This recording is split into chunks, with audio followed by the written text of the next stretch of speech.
আসসালামু আলাইকুম প্রিয় দর্শক। অন্য মঞ্চের আলাপচারিতা আমন্ত্রণ জানাচ্ছি।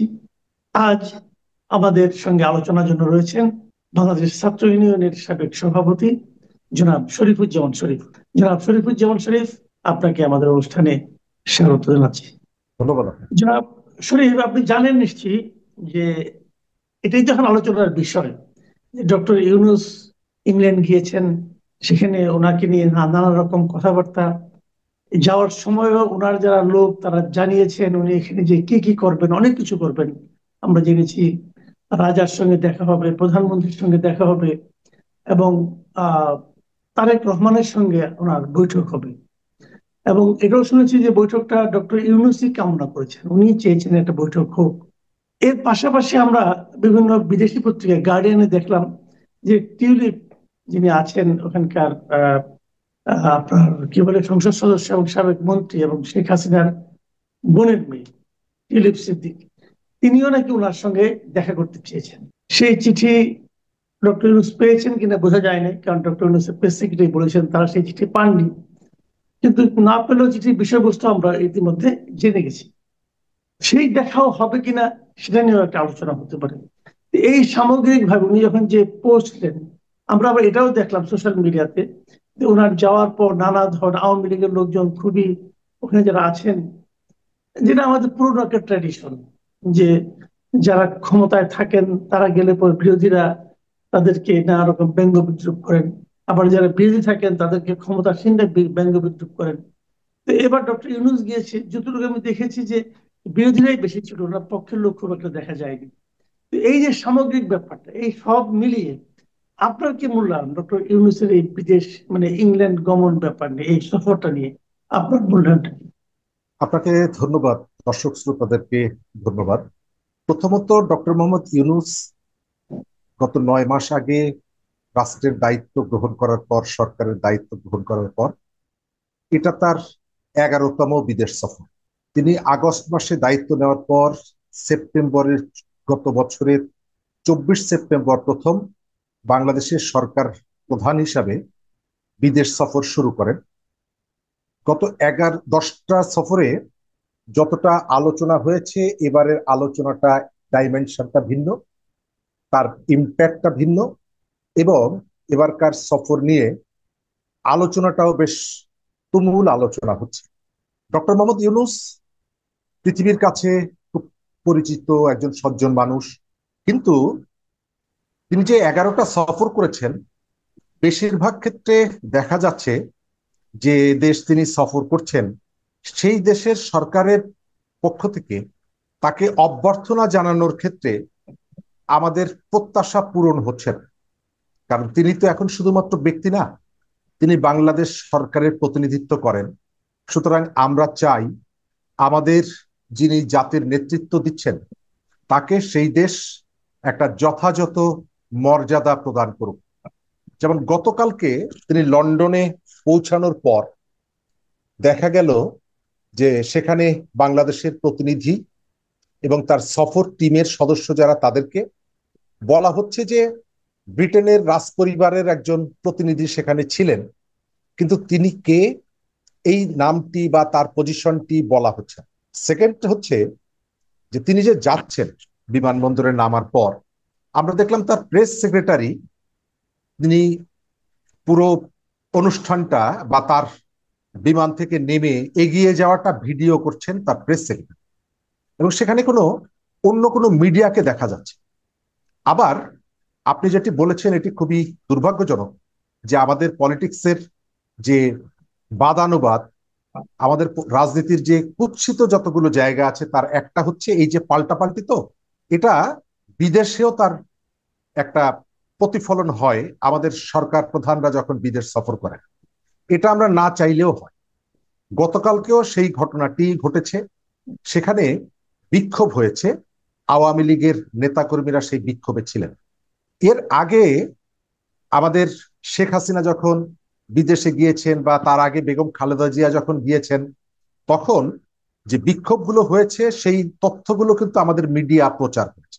তাকে অভ্যর্থনার খবরটিও দিয়েছে, পাশাপাশি প্রতিবাদের খবরটাও দিয়েছে। কিন্তু গতকালকে ডক্টর ইউনূসের এই লন্ডন সফর নিয়ে যে প্রতিবাদটা হয়েছে, মিডিয়াগুলোর মেইন স্ট্রিমের মিডিয়া, সেখানে আপনি কোথাও এই প্রতিবাদের খবরটি পাবেন না। সম্ভবত তারা একটা ভয়ের জায়গা থেকে, ভীতির জায়গা থেকে এই অংশটুকু তারা তাদের পাঠকদের জন্য বা দর্শকের জন্য আনেন। প্রথম আলো যে রিপোর্টটা করেছে তার সাথে একটা ছোট্ট শব্দ যোগ করে দিয়েছে বেশ কৌশলে, এবং তার ভিতরে একটা ভীতি আছে, ভয় থেকে এটি করেছে, এটি বোঝা যায়। আমি ওই দিকটায় যাব না। আর আমরা যেটা মনে করি, ডক্টর মোহাম্মদ ইউনূস লন্ডন সফরের আগে আমরা এই সফরকে নিয়ে যে ধরনের বক্তব্য এসেছিল, অনেকগুলো কারণেই আলোচনাটায় এই সফরটা আলোচনায় এসেছে। তার একটা কারণ হচ্ছে টিউলিপ সিদ্দিকের একটা চিঠি।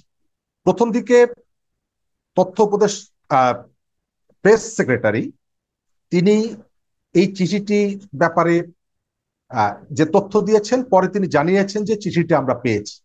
তবে এখান থেকে সোশ্যাল মিডিয়া বা ডক্টর ইউনূসের উপরে প্রভাব যারা রাখেন, এমনকি জুলাই আন্দোলনের নেতারাও ডক্টর ইউনূস এই বৈঠকটি যাতে না করেন এই বিষয়ে তারা তাদের প্রতিক্রিয়া জানিয়েছে, অভিমতটা জানিয়েছে। সুতরাং এই অভিমতগুলো উপেক্ষা করে টিউলিপ সিদ্দিকীর সাথে তার বৈঠক হওয়ার সম্ভাবনাটা আর নেই। যদিও টিউলিপ সিদ্দিকী চিঠির ভাষাটা যদি আপনি দেখেন, সেই ভাষাটাকে আমি কোথাও দেখি না যে তিনি এখানে আত্মসমর্পণ করার জন্য ডক্টর মোহাম্মদ ইউনূসের সাথে দেখা করার আগ্রহ প্রকাশ করেছেন। তিনি তার অবস্থানটা ব্যাখ্যা করতে চান, যেহেতু তার দেশে ডক্টর ইউনূস যাচ্ছেন। তিনি স্বীকার করে নিয়েছেন যে তিনি লন্ডনের মানুষ, ওই দেশের নাগরিক, ওই দেশের রাজনীতিবিদ। সুতরাং বাংলাদেশ সরকার তার বিরুদ্ধে যে পদক্ষেপগুলো নিচ্ছে এই বিষয়ে তার অবস্থানটা তিনি বলতে চান। কিন্তু আমরা যতটুকু এখন পর্যন্ত শুনেছি যে সেই বৈঠকটা সম্ভবত হচ্ছে না, বা সরকার সেই সুযোগটা তাকে দিচ্ছে না। আর একটা জায়গা হচ্ছে যে গতকালকে সারাদিন তিনি ব্যস্ত সময় কাটিয়েছেন। আমি এই জায়গাটাতে একটু বলতে চাই যে যেটা হলো, যদি টিউলিপ সিদ্দিকের সঙ্গে ডক্টর ইউনূসের বৈঠকটা না হয়, মানে সরকার আপনি বললেন যে সুযোগটা দিচ্ছে না, এই বৈঠকটা হলে কি সরকারের লস হতো? সরকার লস হওয়ার কি আছে আমি তো বুঝতে পারলাম না। কারণ টিউলিপ সিদ্দিক একটা পয়েন্ট কিন্তু বলেছেন ওনার এই চিঠিতে, সেটা হলো যে দুদকের পক্ষ থেকে ওনার বিরুদ্ধে যে সমস্ত অভিযোগ করা হচ্ছে, সেই অভিযোগগুলোর ব্যাপারে তার আইনজীবীরা দুদকের সঙ্গে যোগাযোগ করেছে, কিন্তু দুদক কোনো সাড়া দেয়নি। উনি আরেকটা কথা বলেছেন, সেই সাড়া না দিয়ে দুদক বরং বাংলাদেশের স্থানীয় কোনো একটা ঠিকানায় অথবা এদিক সেদিক সেই চিঠিগুলো তারা পাঠাচ্ছে, যার কোনোটাই তার কাছে পৌঁছাচ্ছে না। এবং এই যে কথাটা, এটা তো আমাদের সরকারের দুর্নীতি দমনের যে প্রক্রিয়া, তার ব্যাপারে যে আন্তরিকতা, সেই ব্যাপারটাই কিন্তু প্রশ্নের মুখে মানে ফেলে দেয়। সেক্ষেত্রে তার কথাগুলো যদি শোনার প্রসঙ্গ উঠে, এটা কি ডক্টর ইউনূসের জন্য রাজনৈতিক ভাবে মানে কোনো ক্ষতির কারণ হতে পারতো? প্রথমত, টিউলিপ সিদ্দিকী তার জায়গাটা ক্লিয়ার করে ফেলেছেন। তিনি তার দেশের, তার যে নির্বাচক মণ্ডলী, তার যে ভোটার, ব্রিটেনের পলিটিশিয়ান যারা, নিশ্চয়ই তাদের কাছ থেকে কতগুলো প্রশ্ন পান যে বাংলাদেশে তাকে নিয়ে যে তৎপরতাগুলো চলছে। এই চিঠির ভেতর থেকে সরকার প্রধান তাকে দেখা করার সুযোগ দিক বা না দিক, তার জন্য একটা নতুন ওয়ে ওপেন হল। তিনি তার দেশের জনগণকে, মিডিয়াকে বলতে পারবেন যে স্বচ্ছতার কারণে আমি এই বিষয়টি পরিষ্কার করতে চেয়েছিলাম, কিন্তু বাংলাদেশের সরকার আমাকে সেই সুযোগটি দেয়নি। এবং তার পক্ষে আন্তর্জাতিক পরিসরে এই বক্তব্যটা এস্টাবলিশ করা সহজ হলো যে বাংলাদেশের সরকার বিরাগের বশবর্তী হয়ে তার বিরুদ্ধে কতগুলো পদক্ষেপ নিচ্ছে। দ্বিতীয়ত, বাংলাদেশের সরকার তো নিজে নিজে চলে না। আপনি জানেন, কেউ ইউটিউবে ভিডিও আপলোড করে, কেউ রাস্তায় মব সৃষ্টি করে সরকারের সিদ্ধান্তকে প্রভাবিত করে এবং করে আসছে। এই যে মহলগুলো আছে, তাদের পক্ষ থেকে ইতিমধ্যেই যে বক্তব্য আনা হয়েছে, তারপরে ডক্টর ইউনূস সরকারের সাধ্য নেই, অথবা এই কাজটি তিনি করতে পারবেন না, তাদের মতামতকে উপেক্ষা করে তিনি এই ধরনের একটা বিষয়ে একটা আলোচনার দ্বার উন্মুক্ত করা। তবে জি, এটা আমাদেরকে ক্লিয়ার খেয়াল হয়েছে। রাখতে হবে, জি আমাদেরকে খেয়াল রাখতে হবে টিউলিপ সিদ্দিকীকে আপনি কোন হিসাবে ট্রিট করছেন।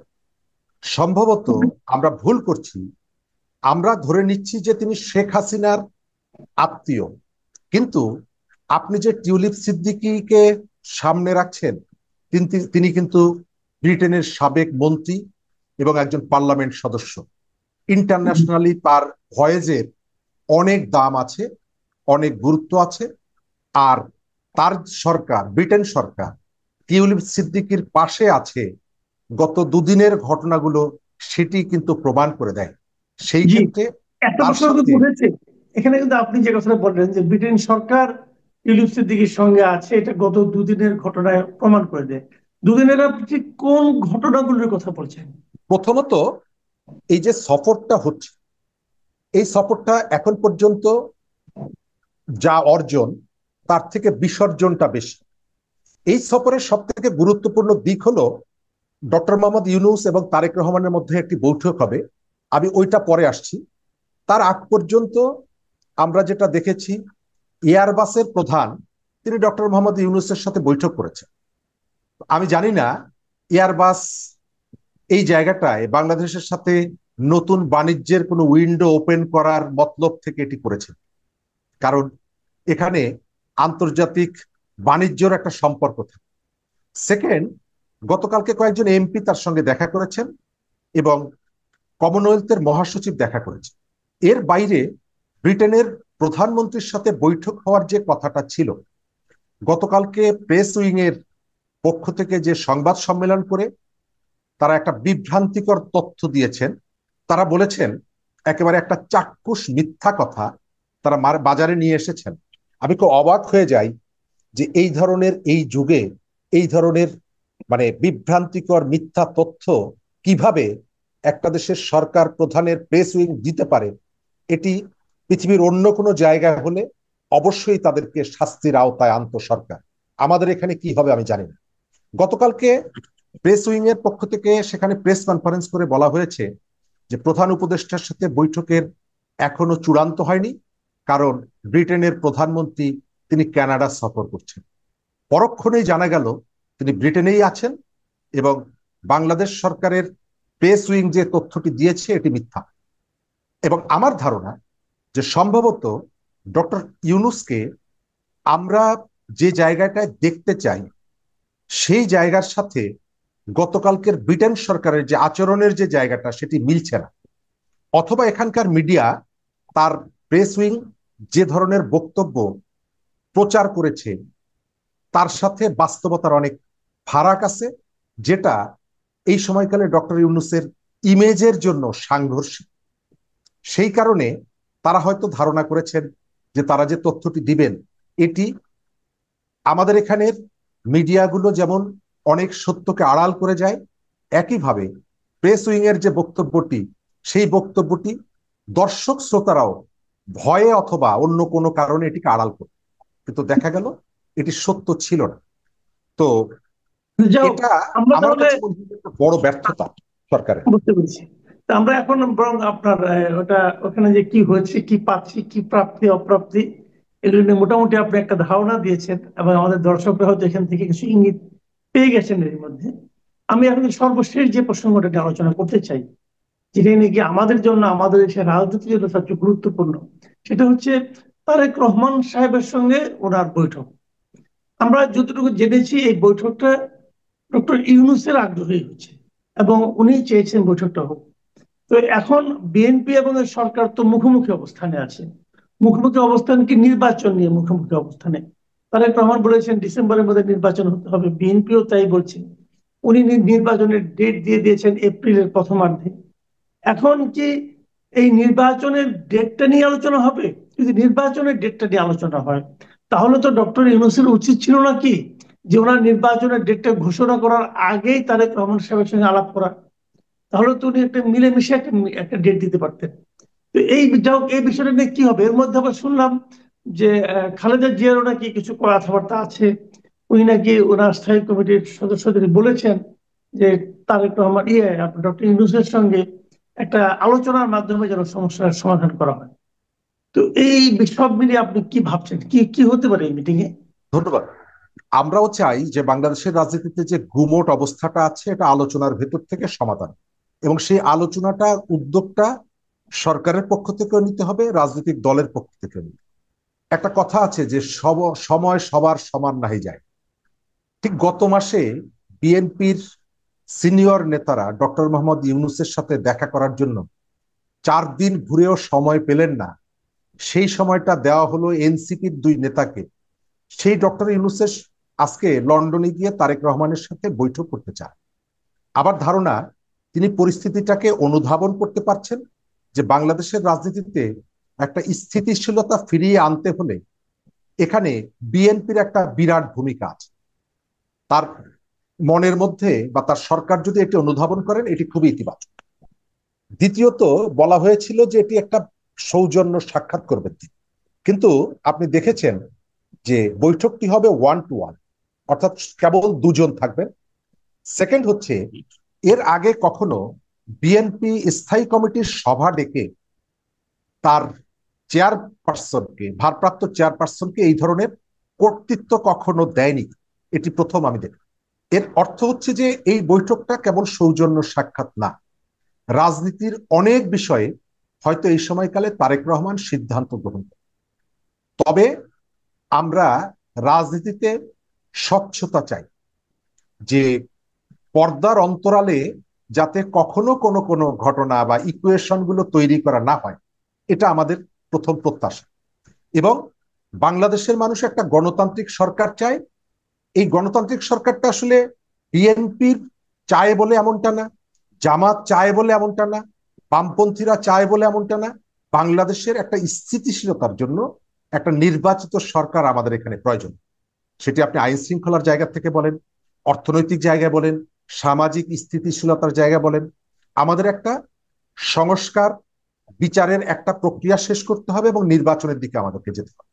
কিন্তু সরকার নির্বাচন নিয়ে বিভিন্ন সময় তার পরস্পর বিরোধী অবস্থান, কখনো কখনো একটা দিকে ঝুঁকে পড়া, এর ভেতর থেকে যে সংশয় এবং সন্দেহগুলো সরকার তৈরি করেছে, এই সংশয়গুলো দূর করা দরকার। আমরা চাই বিএনপি জনগণের স্বার্থে এতদিন যে দৃঢ়তা দেখিয়েছে, বিএনপি সেই জায়গায় সেই দৃঢ়তা দেখাবে। আমরা কখনোই চাই না যে বাংলাদেশের রাজনীতিতে এমন কতগুলো ঘটনা আগে ঘটেছে যেগুলোর রক্তক্ষরণ আমাদেরকে অনেক দিন বহন করতে হয়েছে। তারেক রহমান এবং ডক্টর মোহাম্মদ ইউনূস বাংলাদেশের গণতান্ত্রিক শাসনে ফিরে আসার জন্য আমি আশা করি যে এখান থেকে তারা একটা ঐক্যমত্যের একটা সিদ্ধান্ত গ্রহণ করবেন। এবং বিএনপি সরকারের বেশ কতগুলো কৌশল নিয়ে নানা সময় যে প্রশ্ন তুলেছে, নিশ্চয়ই বিএনপি সেই বিষয়ে সতর্ক থাকবে যে বিএনপির কাঁধে বন্দুক রেখে সরকার তার ক্ষমতাকে দীর্ঘায়িত করতে চাইছে কিনা, সরকার এখানে নতুন কোনো পলিটিক্যাল ফোর্সকে ডেভেলপ করার জন্য সময় ক্ষেপণ করছে কিনা। নিশ্চয়ই বিএনপি বা বিএনপির ভারপ্রাপ্ত চেয়ারম্যান এই বিষয়গুলো বিবেচনা করবেন। আমরা একটা গণতান্ত্রিক শাসন চাই, এবং আমাদের এখানে নানা সময় যে ধরনের প্রোপাগান্ডা, ভুল তথ্য উপস্থাপন, কুতথ্য এবং কখনো কখনো তিলকে তাল করার যে প্রবণতা বিশেষ করে সরকার এবং সরকারের প্রেস উইং এর আছে, এই সফরের ভেতর থেকে তারা সেই জায়গাটায় অন্তত প্রতিজ্ঞাবদ্ধ হবেন যে ভবিষ্যতে কেউকে বড় করার জন্য তারা এমন কোনো কাজ করবেন না যেটা তাকে আরো ছোট করে। কারণ আমি মনে করি ব্রিটেনের প্রধানমন্ত্রীর সাথে বৈঠকের বিষয়ে প্রধান উপদেষ্টা প্রেস উইং যে পজিশনটা, যে বক্তব্য দিয়েছে, এটি ডক্টর মোহাম্মদ ইউনূসের ইমেজ বাড়ায়নি, বরং তাকে আরো ছোট করেছে, তাকে প্রশ্নের মুখে ফেলেছে। নিশ্চয়ই ডক্টর ইউনূস এটি অনুধাবন করে সেই অনুযায়ী এদের ব্যাপারে সিদ্ধান্ত গ্রহণ করবেন। জি, অনেক ধন্যবাদ জনাব শরীফুজ্জামান শরীফ। প্রিয় দর্শক, আপনারা শুনলেন ডক্টর ইউনূসের ব্রিটেন সফর উপলক্ষে যে সমস্ত আলাপ আলোচনা, যে সমস্ত প্রশ্ন সাধারণ মানুষের মধ্যে আছে এবং সেই সঙ্গে যে প্রত্যাশাগুলো আছে, সেগুলো নিয়ে জনাব শরীফুজ্জামান শরীফের মূল্যায়ন। আপনারা ভালো থাকবেন, আবার কথা হবে। আল্লাহ হাফিজ।